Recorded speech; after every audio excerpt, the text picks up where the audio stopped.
So 2 reasons why I'm feeling really optimistic about Arsenal. 1, because our problems I think are quite easily identifiable. I'm going to make that point in this video. But secondly, because I don't think we have that many problems. What's happened is we've got to a level at which a draw at Stamford Bridge that keeps us 5 points of Man City in second place is considered a disappointing weekend.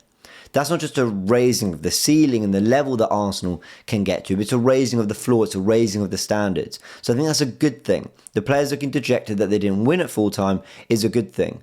But I've no doubt that they'll reflect on the week's work, the body of work against Spurs, Bayern and against Chelsea, and feel good about it. I want to look at something we did in the first 2 games that we couldn't do in this third game, and there's a very key reason why. But firstly, I think it's important we look at the bigger picture, because like I said, we're raising the floor, we're raising the standard, and it actually paints a very, very good picture for Arsenal. Let me just first take you to the Premier League table. 30 points from 13 games for Arsenal. We're going to talk about point pace in a little bit, because what looks like a 5-point lead against Man City, in which City have been a little inconsistent, and it feels that we should have a little bit more of a lead on them, it doesn't really reflect like that when you do the math. And I'll talk about that in a second. A lot of the narrative has been, hold on, but Arsenal have been much better than City supposedly, much better than Chelsea supposedly, and Villa, and they've only got 5 to 6 points on both. We're going to talk about this properly in a little bit, but interesting Villa have climbed up that table just in time to play us. Typical. Now let's talk about Arsenal's home form, because I want to break what Arsenal are doing in the Premier League down to a slightly more granular level. Now you can see that at home, Man City is the only draw in there. We haven't lost. We've only conceded 2 goals at home. Tottenham with a wonder strike, and Erling Haaland, who's just like the greatest goal scorer ever. 16 points out of 8. It's a really, really, really great return there. Then we look at Arsenal's away form. That's not quite as good. 14 points out of 21. And actually 3 games out of 7 in which we've dropped points in some capacity. We lost to Liverpool. I think we deserved a draw out of that. And the Sunderland-Chelsea ones will be a little disappointing. But again, it's the context of a 94th minute equaliser. It's the context of 10-men Chelsea. It's a little disappointing, but both teams were high-flying at the time. We had some injury issues to contend with both. We kind of keep it moving. But when you look at those games, Old Trafford, Anfield, St James's Park, Stamford Bridge, 4th place Sunderland, who are still doing brilliantly in the league. Fulham, never an easy place to go. Like, I honestly think that is a very, very, very decent return, and there's 1 defeat across the board. We look at what Arsenal are doing in all competitions. They sit first in the Premier League, they sit first in the Champions League, the only team with 5 wins out of 5, and they're in the quarters of the Carabao Cup. Arsenal's body of work taking us through to Monday the 1st of December is actually pretty extraordinary. And I do believe we've done that in what is quite significant adversity. Now, some of you will say, everyone in the league has injuries, James, stop crying. Sure, it doesn't mean we don't. And I keep saying that more often than not, to win the league, you need an element of luck. And that element of luck might come in a particular decision. It might come in your rivals not being at the best. But often it comes in keeping players fully fit, ready to go again and again and again, building momentum. The very best to ever do it have spoken about this. So please don't look down on that point. It's an important one. Arsenal haven't been able to do that. They go to the bridge with their centre-back partnership out. I think it caused us problems. I'm going to analyse that properly in a second why. And I think it caused us to problems to the point of not having control of a game, which I think we normally would, and therefore putting the handbrake a little bit more on the game than we would normally want to. And that's really important. But in a game in which we were, outplayed by Chelsea, in which they were the better side. I do agree that I think when you look at the efforts of both teams, the context of 10 men, Chelsea should be happier with ultimately what they did. But I think there's disappointment for them in the fact that we were somewhat more there for the taking than we normally are. And yet, they were able to muster an XG of 0.79 to Arsenal's 1.23. Now, I know what some of you are saying. Here we go, XG merchant. But I think the point we're making here is for Arsenal's struggles on a day where Chelsea, I do think, were more lively and more energetic than us, we're actually still able to muster the better quality of chance. And this isn't just a red card thing, because if you go to the XG graph, which shows you how the XG built throughout the game, you can see that Arsenal were actually ahead of Chelsea for most of that game. And then when you go to the actual red card moment, you can see Arsenal actually still just behind Chelsea's XG of 0.31 to our 0.27, despite getting nowhere near first gear and Chelsea supposedly being all over us. Now, again, this isn't to dampen Chelsea's performance or make it out that they weren't good. They did play well.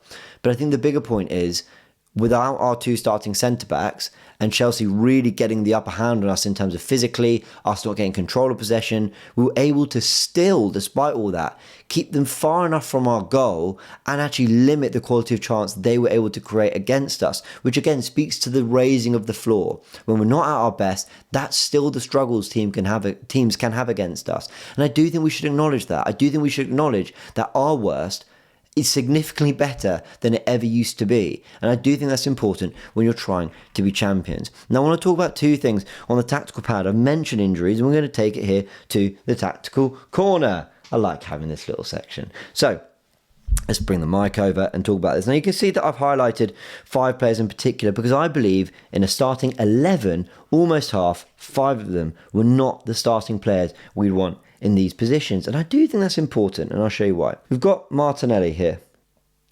I don't believe he starts in our best team. I don't believe Marino does, though fair play for the goals, thank you very much.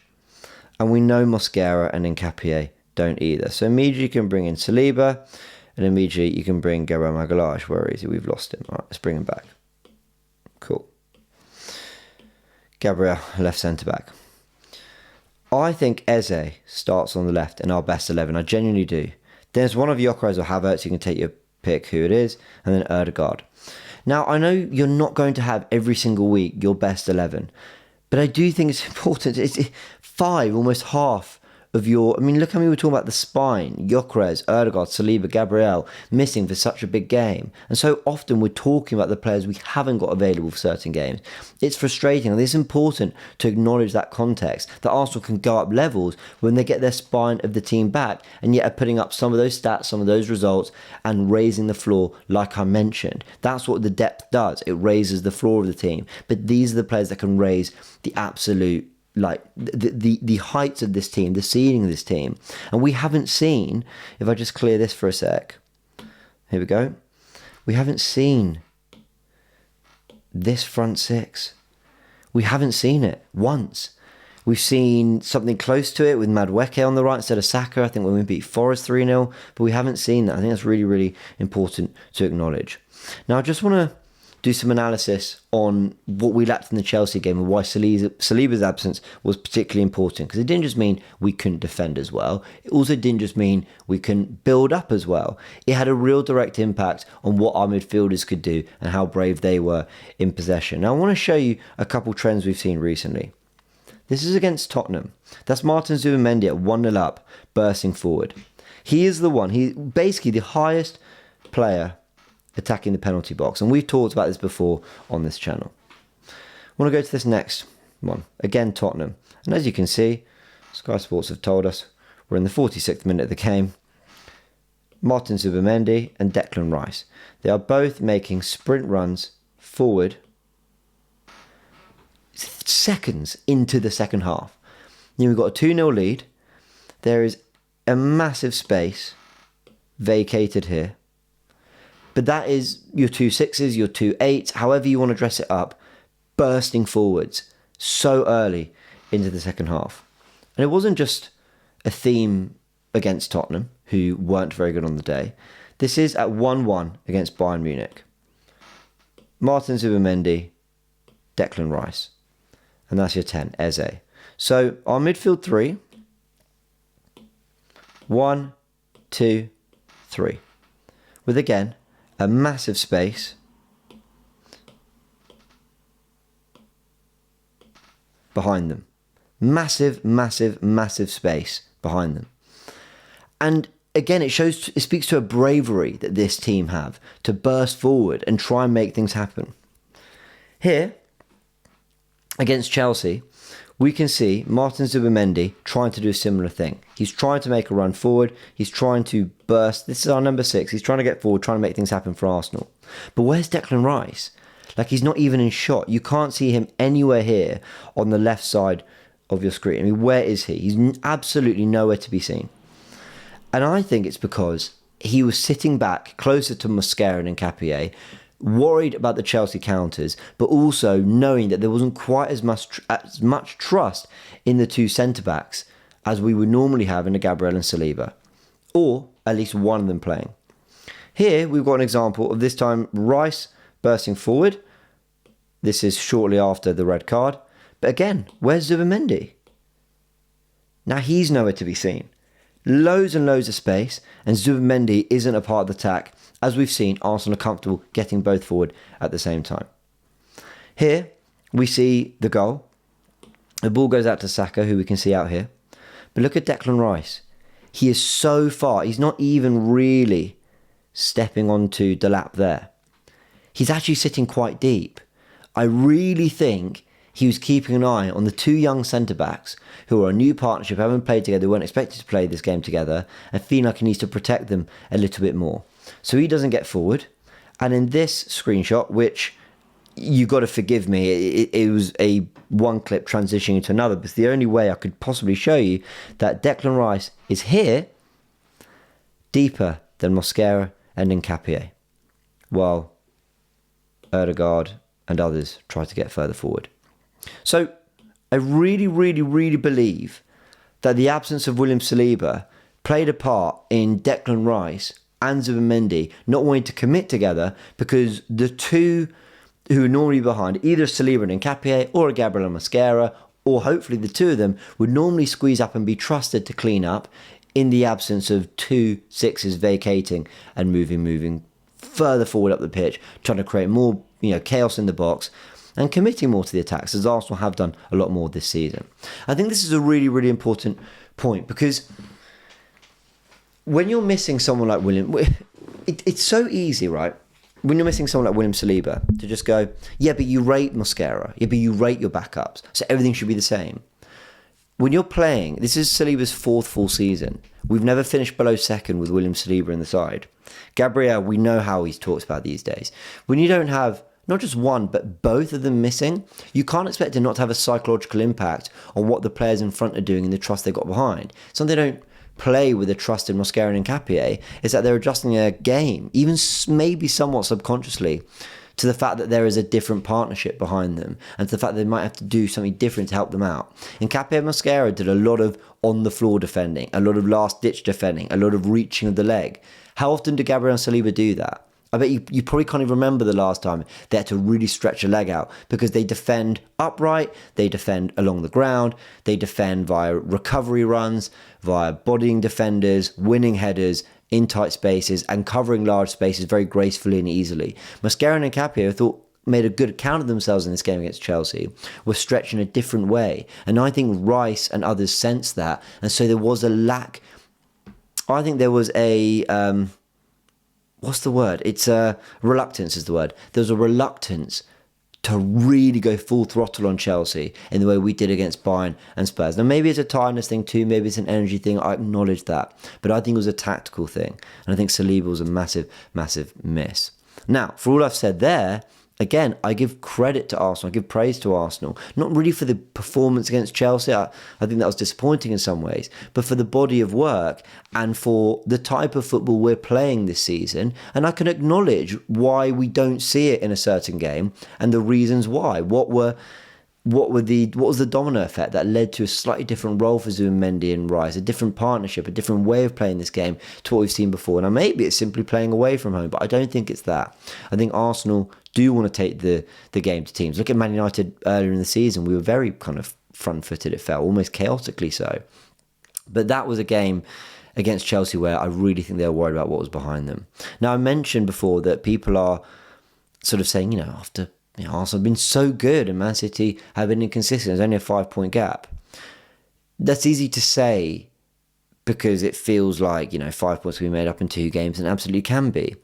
But it's a 5-point gap in December where they haven't gone to Old Trafford, Stamford Bridge, Anfield.